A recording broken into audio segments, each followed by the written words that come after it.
Patient வந்து ஆப்போசிட்டில் உட்காந்துக்கலாம், இல்லை நம்ம நின்றுட்டு பார்த்தா இன்னும் கம்ஃபர்டபுளாக இருக்கும். சரிங்களா?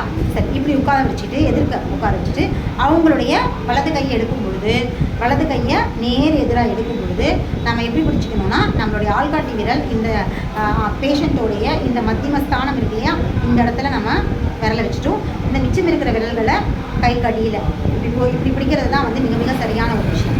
இப்படி பிடிச்சிட்டு அதுக்கப்புறம் இது வந்து இடது கையால் நம்ம பிடிக்கணும். இடது கையால் நம்ம பிடிச்சிட்டு வலது கையுடைய ஆள்காட்டி விரலை தான் நம்ம அழுத்த பார்க்கணும். புரியுதுங்களா?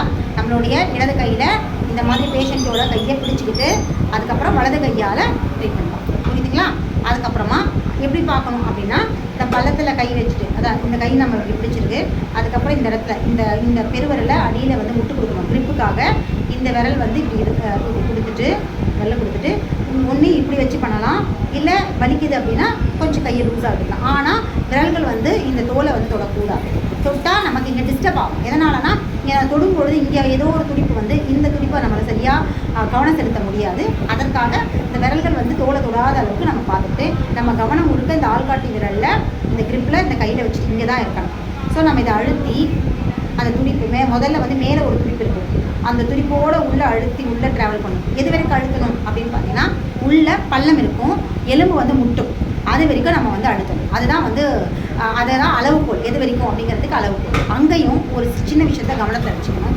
என்ன அப்படின்னா, நம்ம அழுத்தும் பொழுது ரொம்ப வேகமாக அழுத்திட்டோம் அப்படின்னா ரொம்ப மிருதுவாக இலகுவாக அழுத்தணும். ரொம்ப வேகமாக அழுத்திட்டோம் அப்படின்னா என்ன ஆகும்னா, நாடியை வந்து நாடியோட குரல் வழியை அழுத்திட்டோம் அப்படின்னா நாடி பிரிஞ்சு விரலோட இந்த ரெண்டு பக்கமும் நமக்கு துடிக்கிறது தெரியும். தவிர இந்த இந்த கூர்மையான பகுதி இதை ஷார்ப்பாக இந்த இடத்துல படணும் இல்லையா, இந்த இடம் வந்து நமக்கு உணர்வுகள் இருக்காது.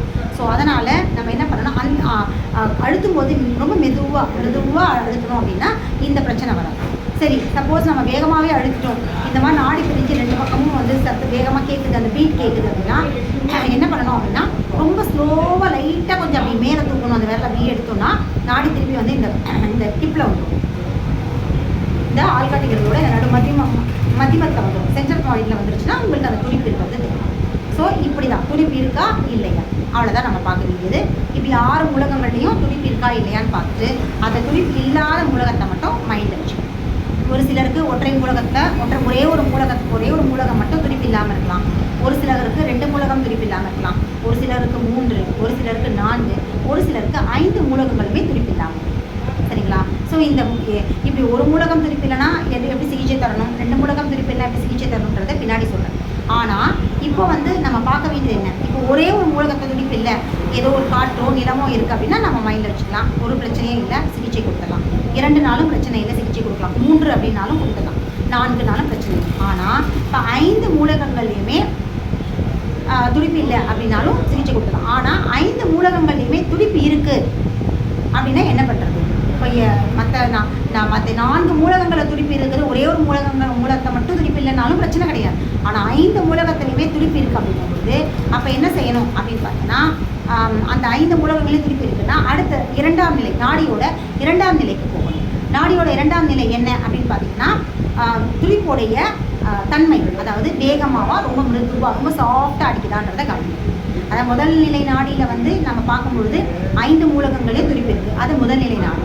இப்போது 2ஆம் நிலை நாடி எதுக்கு பார்க்குறோம் அப்படின்னா, நாடியோட துடிப்பில் எவ்வளோ அதாவது சத்தம், அதாவது அதோடைய தன்மை வந்து எப்படி இருக்குது, ரொம்ப வேகமாக இருக்கா ரொம்ப குறைவாக இருக்கா. இப்போ குறைவாக நீங்கள் ஒரு நாடி அழுத்தும் போது நல்லா துடிக்கும், இன்னொரு நாடி வந்து ரொம்ப ரொம்ப ரொம்ப மெதுவாக ரொம்ப சின்னதாக சவுண்டு கேட்கும். ஸோ அப்படி இருக்கும்பொழுது அந்த சின்னதாக சவுண்டு கேட்குற நாடியை வந்து துடிப்பு இன்மை அப்படிங்கிற இடத்துல கன்சிடர் பண்ணி அதை நம்ம மைண்டில் வச்சுக்கணும். சரிங்களா? எந்தெந்த நாடியெல்லாம் வந்து ரொம்ப ஸ்லோவாக மிருதுவாக ரொம்ப சன்னமாக கேட்குதோ அந்த நாடிகளை வந்து நம்ம வந்து துடிப்பு இல்லை அப்படிங்கிற இடத்துல எடுத்துக்கணும். சரிங்களா? இதுதான் வந்து 2ஆம் நிலை நாடி. ஆனால் இந்த 2ஆம் நிலை நாடியை வந்து முதல் நிலை நாடி பார்க்கும்பொழுது மைண்டில் எடுத்துகிட்டு கன்சிடர் பண்ணக்கூடாது. சரிங்களா? முதல் நிலை நாடி ஃபஸ்ட்டு நாடி பார்க்கணும் அப்படின்னா நம்ம கவனம் முழுக்க ஒரே விஷயம்தான், துடிப்பு இருக்கா இல்லையா. துடிப்பு இல்லை, எந்த மூலகத்தை துடிப்பு இல்லை, அதை மைண்டில் வச்சுக்கணும். இது மட்டும்தான் இருக்கணுமே தவிர வேறு நாடியை பற்றின நமக்கு முன்னாடி இருந்த எந்த கற்பிதங்களோ எந்த விஷயங்களோ எந்த சிந்தனைகளோ குழப்பங்களோ மைண்டை வந்து மைண்டில் எடுத்துக்காத அளவுக்கு நம்ம ரொம்ப தெளிவாக நம்ம ட்ராவல் பண்ணணும். சரிங்களா? அப்போ முதல்நிலை நாடியில் நம்ம பார்க்க வேண்டிய ஒரே கவனம் எதில் செலுத்தணும் அப்படின்னு பார்த்தீங்கன்னா, துடிப்பு இருக்கா இல்லையான்றது. அப்படி எல்லாத்துலேயுமே துடிப்பு இருக்குது அப்படின்னும் போது மட்டும் மட்டும்தான் 2ஆம் நிலை நாடி. இது ரொம்ப ரேராக, எல்லாருக்கும்லாம் வராது, ரொம்ப ரேராக தான் எல்லா நாடியிலையுமே வந்து துடிப்பு இருக்குது. சரிங்களா? ஸோ ரொம்ப ரேர் கேஸ். அப்படி இருக்கிற பட்சத்தில் 2ஆம் நிலை நாடியில் நாடியோட தன்மை கவனிச்சா இந்த இடத்துல நமக்கு ஒரே ஒரு சிந்தனை தான் வைக்கணும், நாடியோட தன்மை என்ன, அதிகமாக துடித்தா குறைவாக துடித்தா. இப்படி நம்ம ஒரு விஷயத்தில் மட்டும் கவனம் செலுத்தி நம்ம நாடியை பார்த்தோம் அப்படின்னா மனசுலேயும் குழப்பம் இருக்காது. நாடி பார்க்குற முறையும் வந்து நமக்கு ரொம்ப ஈஸியாக நமக்கு கைவர வசமாயிடும். ரொம்ப ஈஸியாக நம்மளால் வந்து எல்லாருக்கும் நாடி பார்க்க முடியும். எந்த விதமான குழப்பங்களும் நம்ம வந்து ஆட்கொள்ளாது. ரொம்ப தெளிவாக, எல்லாத்துலேயுமே ரொம்ப தெளிவாக இருக்கும். நம்ம எல்லாத்தையும் தெரிஞ்சு வச்சுக்கிட்டு அதை எல்லாத்தோடையும் குழப்பும் பொழுது மட்டும்தான் நமக்கு என்ன ஆகுதுன்னா நாடியில் பார்க்கும்பொழுது குழப்பங்கள் வரும். அந்த இடத்துல அந்த விஷயத்தில் அது என்ன பார்க்குறோம் அதை மட்டும் நம்ம கவனத்தை வச்சுக்கிட்டோம் அப்படின்னா குழப்பமே இருக்காது. சரிங்களா? சரி, இது வரைக்கும் நம்ம நாடியை பார்த்தோம். நாடி அப்படிங்கிற இடத்த இது வரைக்கும் பார்த்தோம். இப்போது நாடிய மூலகங்கள் நம்ம பார்த்து வச்சுட்டோம் அப்படின்னா இதிலேருந்து புள்ளி தேர்வை எப்படி பார்க்குறோம் அப்படிங்கிறத நம்ம அடுத்த கட்டத்துக்கு நம்ம போகணும்.